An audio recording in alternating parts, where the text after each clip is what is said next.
तो हेलो, एक बार फिर स्वागत है आपका यूनिक एस अकेडमी बाय गुलफाम अली राजी में। अच्छा, आप लोगों ने सुना होगा कैबिनेट मंत्री, कैबिनेट सेक्रेटेरिएट, कैबिनेट सेक्रेटरी, राज्य मंत्री, स्वतंत्र प्रभार, क्या होते हैं ये, है ना। जब हम लोगों ने पढ़ाई शुरू की थी ना, तो हमसे पूछा कि भाई राज्य मंत्री क्या होते हैं, तुमने कहा राज्य सरकारों के मंत्री। फिर क्वेश्चन पूछने वाला हंसने लगा, उसने आंसर नहीं दिया। हम सोचते रहे हंसा क्यों, हमने आंसर तो सही बताया, राज्य मंत्री मतलब राज्य के मंत्री ना। फिर धीरे धीरे पढ़ा तो समझ में आया यार क्यों हंसा। राज्य मंत्री और राज्य मंत्री स्वतंत्र प्रभार, इनमें क्या अंतर है, कैबिनेट मंत्री में क्या अंतर है, इनको अपॉइंट कौन करता है, इनको ये दर्जे जो हैं कैबिनेट मंत्री, राज्य मंत्री या स्वतंत्र प्रभार के दर्जे स्टेटस देता कौन है, पोर्टफोलियो कहते हैं इस व्यवस्था को। पोर्टफोलियो को हिंदी में क्या कहते हैं, विभागीकरण। तो विभागीकरण या विभागीकरण क्या है, इसमें प्रेसिडेंट का कोई रोल है क्या, ये सारा रोल प्राइम मिनिस्टर का ही है। अच्छा, केंद्र कहते हैं ना, केंद्र सरकार के या संघ की कार्यपालिका के लिए जो भी नियम कानून होंगे वो राष्ट्रपति बनाएगा।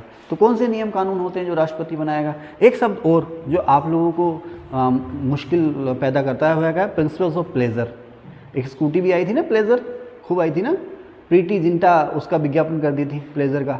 क्या थी उनकी पंचलाइन, इंग्लिश में बोल नहीं पाता हूँ तो हिंदी में क्या था उनका, प्रीति जिंटा क्या कहती हैं प्लेजर की सवारी करके, why should boys have all the fun, यानी कि लड़कों के पास ही सारे मौज मस्ती के मौके क्यों होने चाहिए। उन्होंने कहा लड़कियों प्लेजर खरीदो और तुम भी हुर हुर हुर हुर, जैसे लड़के करते रहते ना, पेट्रोल फूंकते हैं, वैसे तुम भी करते रहो। याद है विज्ञापन देखा था वो।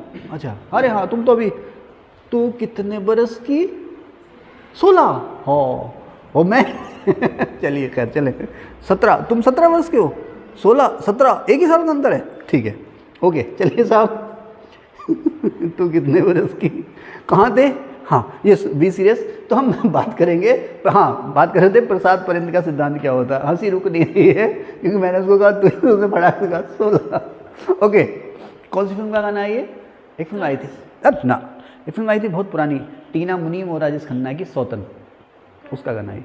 नहीं चलिए फिल्म छोड़िए। तो प्रसाद पर्यंत प्लेजर का सिद्धांत। अच्छा हाँ, प्लेजर वहाँ से आया, प्रीति जिंटा वहाँ से आई।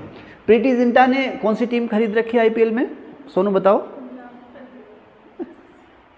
है ना, किंग्स 11 पंजाब, हाँ उसकी को मालिक हैं, सहयोगी मालिक हैं वो। अरे चलिए कहाँ थे। तो प्रसाद पर्यंत का मतलब ये है प्राइवेट नौकरी। प्रसाद पर्यंत का मतलब ये एक तरह से प्राइवेट नौकरी है कि जब तक एम्प्लॉयर आपसे खुश है, जब तक वो चाह रहा है आपकी नौकरी है, जब वो नहीं चाह रहा तो आपकी नौकरी नहीं है।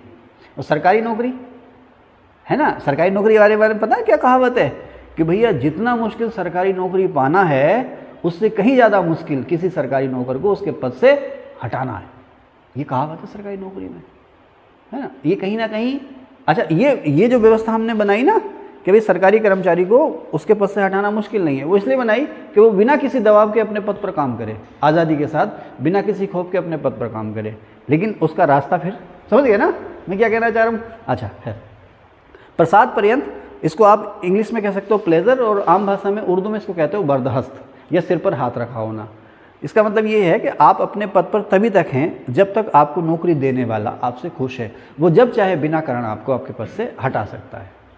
लेकिन अगर सरकारी नौकरी है, बहुत सारे पद ऐसे हैं कि बिना कारण, ऐसा नहीं है कि आप किसी का कत्ल कर दो आपको हटाया नहीं जाएगा ना, हटाया जाएगा बिना कारण और बिना उचित प्रक्रिया के, प्रॉपर प्रोसेस के आपको आपके पद से नहीं हटाया जाएगा। तो प्रसाद पर्यंत का सिद्धांत क्या होता है, अब इसकी बात कर लेते हैं।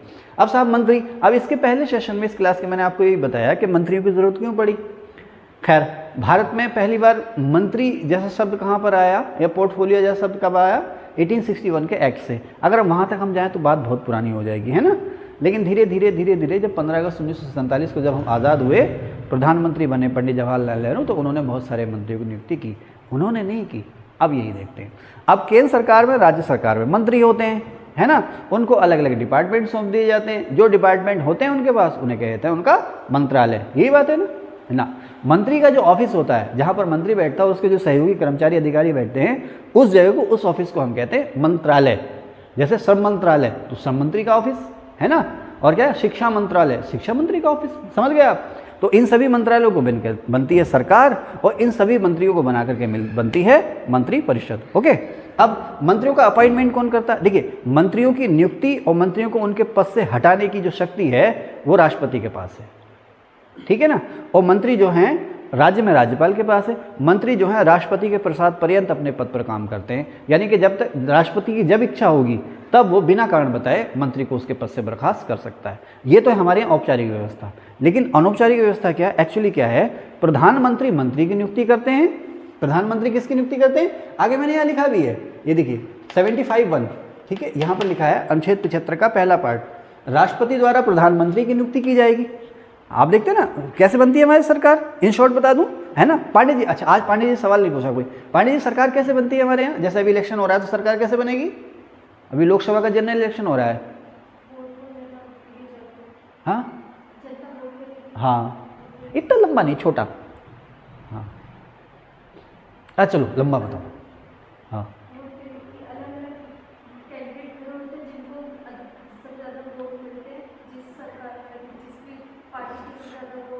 ठीक है, आपको कॉन्सेप्ट क्लियर है, ठीक है। तो अब लोकसभा का चुनाव हो रहा है, अब इस लोकसभा चुनाव में जिस पार्टी या पार्टी गठबंधन को सबसे ज़्यादा सीटें मिलेंगी, परंपरा ये राष्ट्रपति उन्हें बुलाएंगे कि भाई सरकार बना लो, आप सरकार बुला लो। लेकिन अब यहीं पर ना राष्ट्रपति के पास एक्चुअल पावर आ जाती है। अभी पिछले सेशन में आप बात कर रहे थे ना कि राष्ट्रपति जो है वो पपेट नहीं है। अब जैसे इस समय इलेक्शन हो रहा है ना, इस समय इलेक्शन हो रहा है, मान लीजिए किसी भी पार्टी को सरकार बनाने के लिए जो मिनिमम मेजोरिटी है लोकसभा में, कितना, 273, मैजिक नंबर कहते हैं ना, उसको 273 सीटें नहीं मिली, 270 या 71 सीटें मिल गई। अब राष्ट्रपति की मर्जी है, वो सरकार बनाने के लिए किसे बुलाएगा। अच्छा ऐसा भी नहीं है कि जिसको मेजोरिटी मिल गई अब उसका अधिकार हो गया, उसी पार्टी के मुखिया को राष्ट्रपति बुलाएं और कहें लो भाई तुम प्रधानमंत्री पद की शपथ ले लो, ऐसा कहीं नहीं लिखा हुआ है, ऐसा कहीं नहीं लिखा हुआ है कि राष्ट्रपति उसे को बुलाएंगे। एक तो परंपरा, और दूसरी बात यह है कि जब वो सरकार बना लेगा, मान लीजिए सड़क चलते हुए, जैसे वेलकम फिल्म का है ना, सड़क से उठाकर किसी को भी हीरो बना दूंगा, स्टार बना दूंगा, राष्ट्रपति ने किसी को भी हमें बुला लिया, चलो भाई गुलफाम जी तुम प्रधानमंत्री बन जाओ।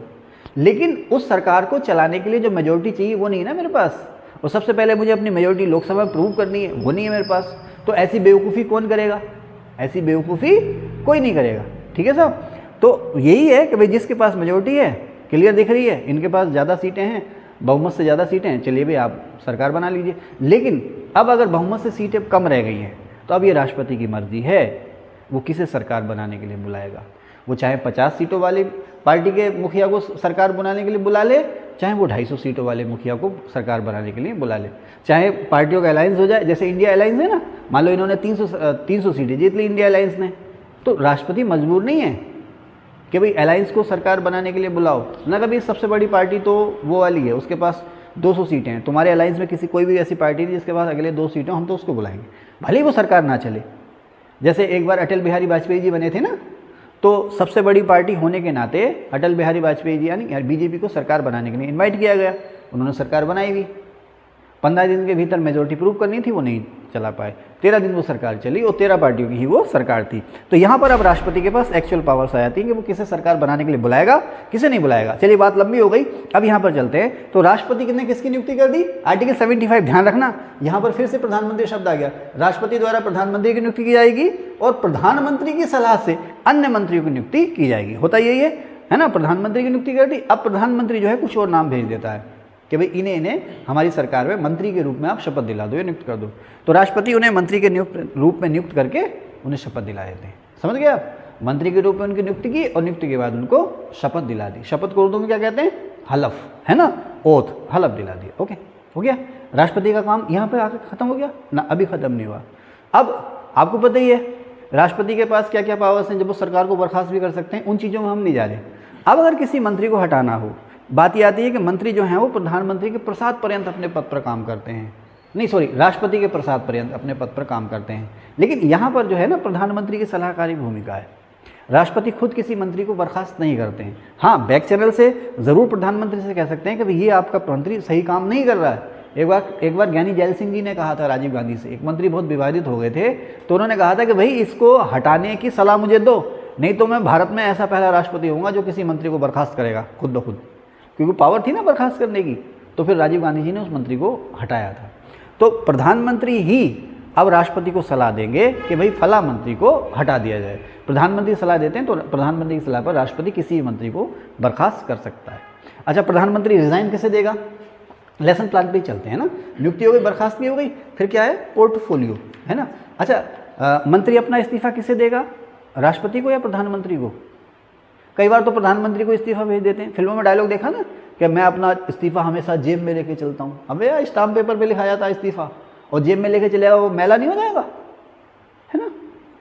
है ना? कई बार कोर्ट में ये होता है भाई इस्तीफ़ा मैंने दे दिया, मैं होश हवास में था, ऐसे कागज़ में लिख के जाएगा, उसका एक प्रॉपर फॉर्मेट होता है रिज़ाइन का, उस फॉर्मेट पर तो मैंने रिज़ाइन दिया नहीं था, समझ रहे ना? खैर, तो हाँ, तो अब ये इस्तीफ़ा किसे देगा अपना? प्रॉपरली ये अपना इस्तीफ़ा देगा राष्ट्रपति को, राष्ट्रपति को अपना इस्तीफ़ा देगा, राष्ट्रपति उसे स्वीकार नहीं करेगा, राष्ट्रपति उस इस्तीफे को भेजेगा पीएम के पास, बताओ भी क्या करें, इसको मान लें? पीएम उसको सलाह देगा, हाँ भाई इस्तीफ़ा मान लिया जाए, तो वो अपने पद से हट जाएगा, ठीक है ना? तो मंत्री किसे इस्तीफ़ा देगा? राष्ट्रपति को, राष्ट्रपति उस इस्तीफे को भेजता है पीएम को, बताओ इस पर क्या करना है, उसी के अनुसार वो फैसला ले लेता है। इसी तरह से मैंने लिखा है मंत्री और प्रधानमंत्री का संबंध। क्या है मंत्री और प्रधानमंत्री का संबंध? बहुत व्यापक है ना? एक पूरी की पूरी टीम है, पीएम आप बन गए लेकिन आपको अपने सलाहकार चाहिए, तो मंत्री की नियुक्ति, उसकी बर्खास्तगी में दोनों में पीएम का रोल है, दोनों में पीएम का रोल है ना? इसके अलावा मंत्री को कौन सा पद मिलेगा, कौन सा मंत्रालय मिलेगा, मंत्री का दर्जा क्या होगा, ये सब डिसाइड करता है प्राइम मिनिस्टर। अभी आगे इसकी बात करेंगे। वो कैबिनेट मंत्री होगा, राज्य मंत्री होगा, या राज्य मंत्री स्वतंत्र प्रभार होगा, उसको कौन सा मंत्रालय मिलेगा, रक्षा मंत्रालय मिलेगा या ग्रामीण विकास विभाग मिलेगा, ये सब तय करेगा कौन? प्रधानमंत्री। अभी आगे बात करेंगे इसकी। अब यहाँ पर मंत्रियों के कितने प्रकार होते हैं? देखो शब्द आ गया ना, कैबिनेट मिनिस्टर, स्टेट मिनिस्टर और स्टेट मिनिस्टर स्वतंत्र प्रभार। देखिए होता क्या है ना, जैसे आप डिग्री कॉलेज में गए, तो वहाँ पर सर्वे सर्वा कौन है? प्रिंसिपल साहब है ना?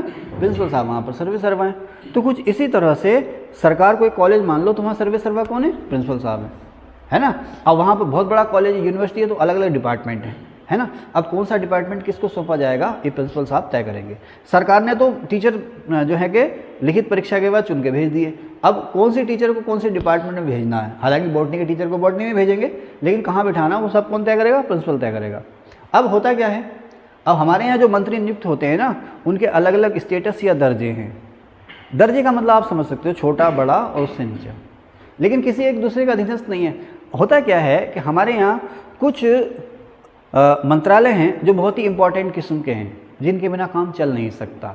अब देखो लगे हाथ बताना तो पड़ेगा ही। इंग्लैंड में रॉबर्ट वालपोल पहले प्रधानमंत्री बने, मंत्रिपरिषद बनी, ठीक है साहब। अब मंत्री बहुत ज़्यादा थे, रॉबर्ट वालपोल के सामने दिक्कत ये थी कि वो हर मंत्री से डिस्कशन नहीं कर पाते थे। सरकार में फैसले जो लेती है मंत्रिपरिषद लेती है। अब उनके साथ दिक्कत ये थी, समय का अभाव था कि हर मंत्री से वो मिल नहीं पाते थे। तो धीरे धीरे क्या किया, उनके जो 4-5 सहयोगी थे, खास विश्वस्त सहयोगी थे, वो उनको अपने केबिन में ले जाते थे, समय समय पर केबिन में बैठते थे, और सरकार के जो पॉलिसी के खास मसले होते थे उस पर डिस्कशन किया करते थे। रोज़मर्रा के मामलों पे नहीं, जो खास पॉलिसी के मामले होते थे उन पर डिस्कशन किया करते थे अपने केबिन में बैठ करके। अब वो सारे फैसले लेकर के अपने साथी मंत्रियों को बताते थे, भाई ऐसे करना है। तो जो दूसरे मंत्री होते थे वो मान लेते थे, और अगर नहीं मानते थे, उनका फैसला वो नहीं मानते थे, तो वो राजा को सलाह देते थे कि भाई फला मंत्री को उसके पद से हटा दो। ठीक है, समझ गए मेरी बात? ओके। अब यहीं से धीरे धीरे ऐसे मंत्री जो राजा के कैबिनेट में बैठकर उससे डिस्कशन किया करते थे, उनका नाम पड़ गया परंपरागत रूप से कैबिनेट मंत्री। क्या नाम पड़ गया? कैबिनेट मंत्री। तो कैबिनेट मंत्री होना ये बताता है कि भाई ये राजा के बहुत ही खास हैं, राजा के बहुत ही निकट हैं, ठीक है ना। अब राजा के खास और निकट वो होते थे, एक तो राजा के जो वफादार हों, प्रधानमंत्री के जो वफादार हों, कुछ ऐसे भी जिनकी योग्यता पर प्रधानमंत्री को भरोसा हो, जैसे नितिन गडकरी जी हैं, एक ज़माने से सड़क राजमार्ग मंत्री हैं, वो उन्हें कोई हटा नहीं सका। राजनाथ सिंह जी रक्षा मंत्री हैं, क्योंकि भाई योग्य लोग भी तो चाहिए, योग्य वरिष्ठ और अनुभवी लोग भी तो चाहिए कि नहीं चाहिए। तो उसी तरह से प्रधानमंत्री को कुछ अपने विश्वस्त सहयोगी भी चाहिए, योग्य वरिष्ठ मंत्री भी चाहिए, क्योंकि सरकार चलानी है, जनता को जवाब भी देना है, ठीक है। तो उसने क्या किया, खास पदों पर अपने इन्हीं सहयोगियों को अपॉइंट करना शुरू कर दिया, जो उसके साथ कैबिनेट में बैठते थे। तो इनको नाम दे दिया क्या? कैबिनेट मंत्री। इनका दर्जा जो है वो अन्य मंत्रियों से ऊंचा हो गया, मंत्रिपरिषद में इनका दर्जा अन्य मंत्रियों से ऊंचा हो गया। इनको जो भी मंत्रालय या डिपार्टमेंट सौंपा गया, ये अपने विभाग के सर्वे सर्वा थे, उसमें खुद फैसले लिया करते थे। हो गया, ठीक है साहब। अब ऐसे मंत्री जो इस कैबिनेट की बैठकों में भाग नहीं लेते थे, या प्रधानमंत्री उसकी जो कैबिनेट के मंत्री थे, जो पॉलिसी मैटर पर डिस्कशन किया करते थे, उसमें उनको नहीं बुलाया जाता था, उनको नाम दिया गया राज्य मंत्री, मिनिस्टर फॉर स्टेट। उनको क्या नाम दिया गया? राज्य मंत्री। ऐसा नहीं है कि राज्य से चुनकर आए ना, उनको नाम दिया गया, संज्ञा दी, उनकी एक पहचान थी। मंत्री कौन से मंत्री? राज्य मंत्री, मिनिस्टर फॉर स्टेट। इनको उस कैबिनेट की बैठकों में नहीं बुलाया जाता था, ठीक है। और आमतौर पर ये जो राज्य मंत्री होते थे, ऐसे होते थे जो नए नेता बने हैं, युवा लोग हैं, जिनको आगे ट्रेनिंग देनी है, आप लोग आजकल IPL देख रहे हो? देख रहे हो, देखो यार इंडिया का त्यौहार है वो 2 महीने चलने वाला। तो उसमें अक्सर आपने कमेंटेटर को सुना होगा कि भाई ये बैट्समैन 3-4 पारियों से अच्छा नहीं खेल रहा है, बॉलर 3-4 पारियों से अच्छी बॉलिंग नहीं कर रहा है, लेकिन फिर भी टीम इसको लेके चल रही है साथ में। टीम को लग रहा है इसमें टैलेंट है, टीम को लग रहा है इसमें टैलेंट है, लेकिन भाई नए नए खिलाड़ी आता है ना इंटरनेशनल या नेशनल, घबराहट होती नहीं होती है। अभी तुमको मैं यहाँ खड़ा कर दूँ, लो भाई आओ वीडियो तुम बनाओगे, तो क्या करोगे, हेलो हेलो करोगे नहीं करोगे, धीरे धीरे धीरे धीरे जब इसमें रम जाओगे तो हमारा मुकाबला करने लगोगे। जैसे अभी एक क्वेश्चन में आपने मुझे अभी फांसा है ना, फांसा नहीं फांसा कर्नाटक वाले मामले में, धीरे धीरे तो टीमें क्या है उनको साथ लेके चलती है। उनकी मार, बल्लेबाज 0 पे आउट होता है, गेंदबाज की मार पड़ती, फिर भी उनको लेके चलती है साथ में, अपने साथ लेके चलती, खिलाती है, ताकि इनको एक्सपीरियंस हो, तो धीरे धीरे वो रम जाते हैं टीम में। फिर देखते हैं कि भाई इन तिलों में तेल है ही नहीं, फिर जब देखते हैं इन तिलों में तेल है ही नहीं, तो उनसे कहते हैं कि चलो भाई ठीक है, अब तुम अभी जाओ और घरेलू क्रिकेट खेलो, और लगता है कि हाँ भाई इसमें दम है, तो वो धीरे धीरे धीरे धीरे आगे उनको लेके चलते हैं, है ना। तो उसी तरह से राज्य मंत्री बनाए जाते हैं। राज्य मंत्रियों को कोई अलग से डिपार्टमेंट नहीं दिया जाता, उन्हें किसी कैबिनेट मंत्री के साथ ही जोड़ दिया जाता है। जैसे आपके यहाँ नैनीताल लोकसभा सीट से कौन है एमपी, अजय भट्ट जी, वो कौन से मंत्री हैं, रक्षा राज्य मंत्री, है ना, रक्षा राज्य मंत्री, यानी कि रक्षा मंत्रालय में राजनाथ सिंह जी के साथ वो शामिल हैं। तो राज्य मंत्री जो होता है वो अनिवार्य रूप से कैबिनेट मंत्री का अधीनस्थ होता है, उसका दर्जा कैबिनेट मंत्री के बाद होता है, उसको राज्य मंत्री बना दिया जाता है, किसी मंत्रालय से जोड़ दिया जाता है। अब कैबिनेट मंत्री जो चाहे वो काम उसको दिया जाएगा। वो बात अलग है कि पीएम साहब कह दें भाई जरा ये काम इनको दे दो, वो अलग बात है, पीएम साहब तो पीएम साहब ही हुए। जैसे कि मोहम्मद गोरी ने ऐबक से कहा भाई इल्तुतमिश को बदाऊं का एकता दे दो, तो कोई बात टाल सकता, हाँ साहब बिल्कुल देंगे।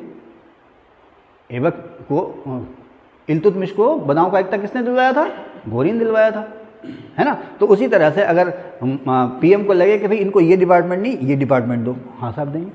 अब तीसरा जो आ गया वो आ गया स्वतंत्र राज्य मंत्री स्वतंत्र प्रभार। इसमें लिखा है मैंने कैबिनेट मिनिस्टर, स्टेट मिनिस्टर और स्टेट मिनिस्टर स्वतंत्र प्रभार, राज्य मंत्री स्वतंत्र प्रभार।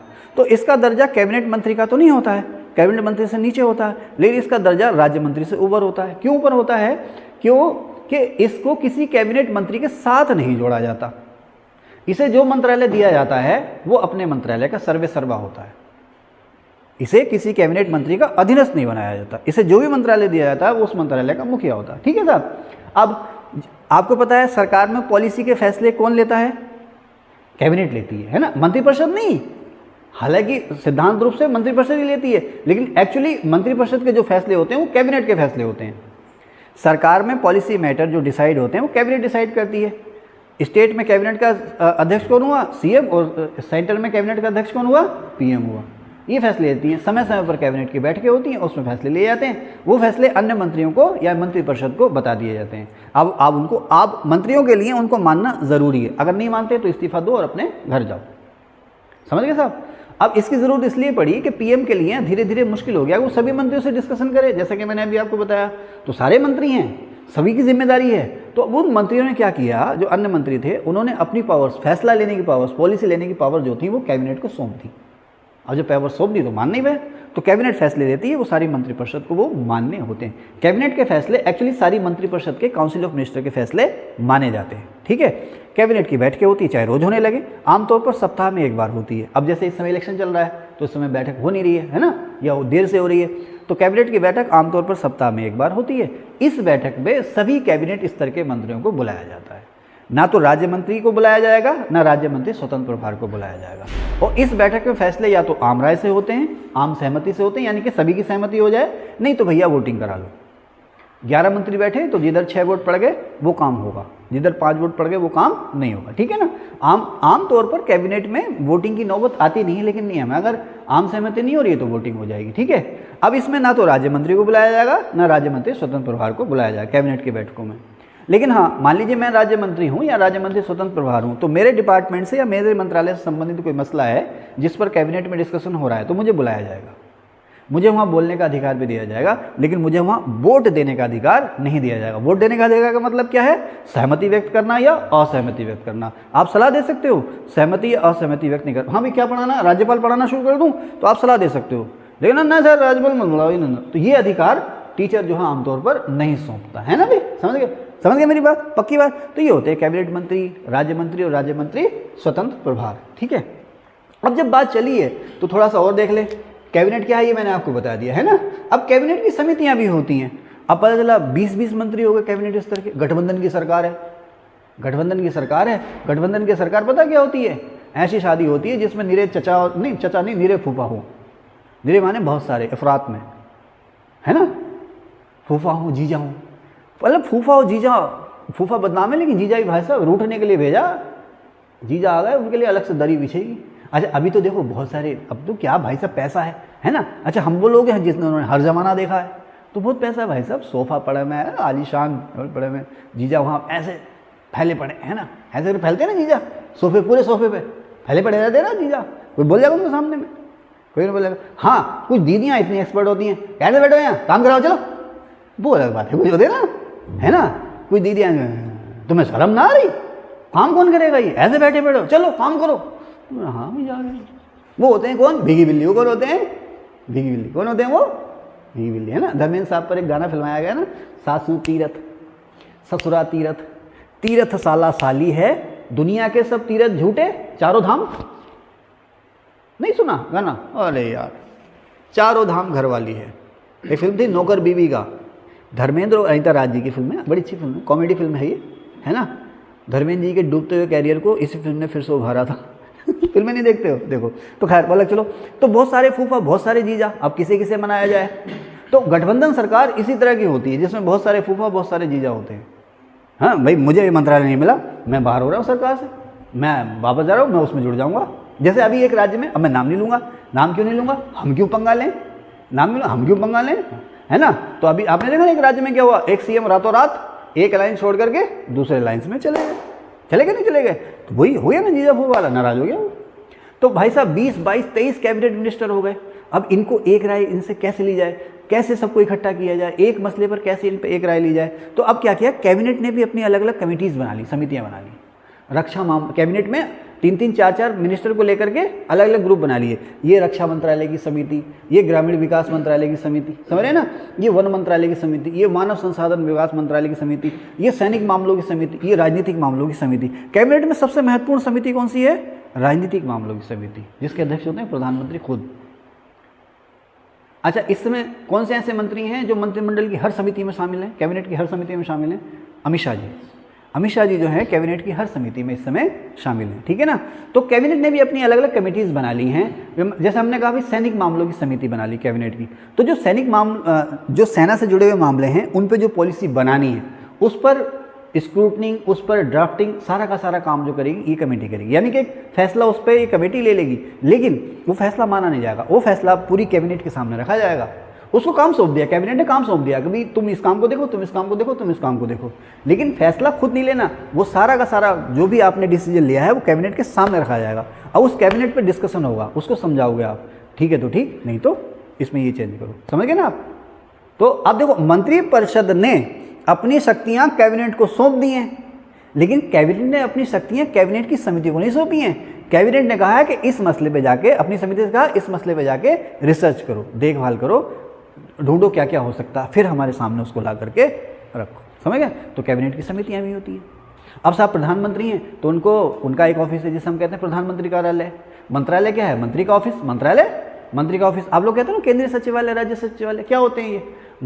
केंद्रीय सचिवालय वो जहाँ पर केंद्र सरकार के मंत्रियों का कार्यालय है, राज्य सचिवालय वो जहाँ पर राज्य सरकार के मंत्रियों का कार्यालय है, प्रधानमंत्री कार्यालय वो जो प्रधानमंत्री का कार्यालय है। केंद्रीय सचिवालय अलग है, प्रधानमंत्री कार्यालय अलग है, उसका अलग रोल है। अब यहीं पर एक शब्द आ गया, कैबिनेट सचिवालय, कैबिनेट सेक्रेटेरिएट, मंत्रिमंडल सचिवालय या कैबिनेट सेक्रेटेरिएट, यहीं पर एक शब्द आ गया। तो अब वो जो कैबिनेट है ना, उसको भी तो ऑफिशियल सलाह चाहिए ना, ऑफिशियल एड चाहिए, कर्मचारियों की, अधिकारी कर्मचारियों की सलाह चाहिए ना। आप लोग सुनते हो ना कि मुख्यमंत्री के सचिव, मुख्यमंत्री के ऑफिस के सचिव। अब कैबिनेट का काम अलग है, मंत्री का व्यक्तिगत रूप से काम अलग है, वो अपना मंत्रालय चला रहा है। अब देखो कोई मंत्री है ना, तो व्यक्तिगत रूप से उसका क्या काम क्या है, वो अपने मंत्रालय को चला रहा है। वो कैबिनेट के सदस्य के रूप में वो कैबिनेट की बैठकों में भाग ले रहा है, कैबिनेट में क्या क्या पॉलिसीज़ के लिए क्या क्या फैसले लिए जाने उन पर डिस्कशन करना है, उसमें सहायता चाहिए, उसमें खुद को उसने क्या कहना है, उस कैबिनेट की बैठक में उसने क्या कहना है, उसमें उसको ऐड चाहिए। पूरी की पूरी कैबिनेट ने क्या फैसले लिए उसका रिकॉर्ड रखना है, अगली कैबिनेट कब होगी ये डिसाइड करना, अगली कैबिनेट में कौन कौन से फैसले लिए जाएंगे वो सारी की सारी ड्राफ्टिंग सामने लेके आनी। तो इसके लिए भी तो क्लेरिकल ऐड चाहिए, ऑफिशियल ऐड चाहिए, अधिकारी कर्मचारी चाहिए ना। तो वो ऑफिस जो मंत्रिमंडल या कैबिनेट को सलाह देने के लिए बना है उसको हम कहते हैं कैबिनेट सेक्रेटेरिएट या मंत्रिमंडल सचिवालय। ध्यान रखना, केंद्रीय सचिवालय अलग, राज्य सचिवालय अलग, प्रधानमंत्री कार्यालय अलग, उसी तरह से मंत्रिमंडल सचिवालय भी अलग। ओके, अब मंत्रिमंडल सचिवालय का जो मुखिया होता है उसे क्या कहते हैं? मंत्रिमंडल सचिव, ये कैबिनेट सेक्रेटरी। और तब उसमें बताएंगे केंद्रीय सचिवालय का जो मुखिया होता है उसे क्या कहते हैं? केंद्रीय सचिवालय का मुखिया जैसा कोई पद नहीं है। हाँ, अब देखो केंद्रीय सचिवालय यानी कि अलग अलग मंत्रियों कार्यालय, उसमें कोऑर्डिनेशन कौन करेगा भाई? कौन सा मंत्रालय क्या काम कर रहा है? एक मंत्रालय में दूसरे, दोनों में झगड़ा हो गया तो क्या, लट चल गए तो क्या होगा? इनमें भी कोऑर्डिनेशन करना है, इनमें तालमेल बनाए रखना है। तो कैबिनेट सेक्रेटरी जो होता है इसका कोऑर्डिनेटर होता है, चीफ नहीं होता, वो क्या होता है? इसका कोऑर्डिनेटर होता है। चीफ शब्द नाम नहीं दिया, कोऑर्डिनेटर शब्द दिया, तो कोऑर्डिनेटर का मतलब एक तरह से चीफ ही है, लेकिन चीफ शब्द नाम उसको नाम दिया नहीं है। तो मंत्रिमंडल सचिवालय की एक भूमिका क्या है? मंत्रिमंडल को हेल्प करना, और दूसरा केंद्रीय सचिवालय के बीच में जो अलग अलग ऑफिसेस हैं, अलग अलग मंत्रालय हैं, उनके बीच में तालमेल करना। जो कैबिनेट सेक्रेटरी होते हैं ना, परंपरागत रूप से आमतौर पर ये IAS ही होते हैं, और देश के जो सीनियर मोस्ट IAS होते हैं उन्हें इस पद पर बिठाया जाता है। इसे भारत में प्रशासनिक सेवाओं का मुखिया कहा जाता है। भारत में सबसे बड़ा प्रशासनिक अधिकारी कहा जाता है मंत्रिमंडल सचिवालय को। हालांकि ये पद अब बहुत सुना नहीं जाता, लेकिन अस्तित्व में है। ओके, ये सब मैंने आपको बता दिया। अब यहां पर बात आती है प्रधानमंत्री मंत्रिमंडल या सरकार की स्टेबिलिटी किस पर डिपेंड है ना। तो अब देखिए, मैंने यहाँ लिखा आपको कि राष्ट्रपति द्वारा PM की नियुक्ति की जाएगी और PM की सलाह से अन्य मंत्रियों की नियुक्ति की जाएगी। साथ ही साथ मैंने जो प्रसाद पर्यंत का सिद्धांत था वो भी मैंने आपको शुरुआत में बता दिया। कुछ एक चीज़ें यहाँ पर और रह गई हैं, जैसे कि आर्टिकल 75 का सेकंड पार्ट है, मंत्री राष्ट्रपति के प्रसाद पर्यंत तक पद पर रहेंगे। तो ये स्पेशल आर्टिकल कभी कभी आपसे पूछ लेता है कि किस आर्टिकल में लिखा हुआ है कि PM की नियुक्ति ये करेंगे और इसकी सलाह पर इनकी नियुक्ति ये करेंगे। आर्टिकल 75(1) और 75(2) प्रसाद पर्यंत का सिद्धांत। ना पूछे तो जिंदगी भर ना पूछे, पूछे तो कभी भी पूछ ले। फिर आर्टिकल 75 का 3 सामूहिक उत्तरदायित्व और मंत्री की जवाबदेही। 75 का 4 शपथ किसके द्वारा? राष्ट्रपति के द्वारा। मंत्री को शपथ कौन दिलाएंगे? मंत्री को शपथ कौन दिलाएंगे? राष्ट्रपति। प्रधानमंत्री नहीं दिलाते शपथ, राष्ट्रपति दिलाएंगे। 75(4) में साफ लिखा हुआ है कि मंत्री को, केंद्र के जो मंत्री हैं उनको शपथ किसके द्वारा दी जाएगी? राष्ट्रपति के द्वारा। ठीक है, अब इसमें बहुत सी चीज़ें रह गई हैं। सामूहिक जवाबदेही क्या होती है, व्यक्तिगत जवाबदेही क्या होती है, और आर्टिकल 75(1)(a) 91वें संशोधन से जुड़ा, उसमें केंद्र में और राज्यों में मंत्रियों की संख्या कितनी होनी चाहिए। इसके अलावा कोई ऐसा व्यक्ति जो संसद का सदस्य नहीं है, किसी भी हाउस का सदस्य नहीं है, वो प्रधानमंत्री या मंत्री बन सकता है या नहीं बन सकता है। इन सब चीज़ों को हम डिस्कस करेंगे नेक्स्ट सेशन में। Thank you.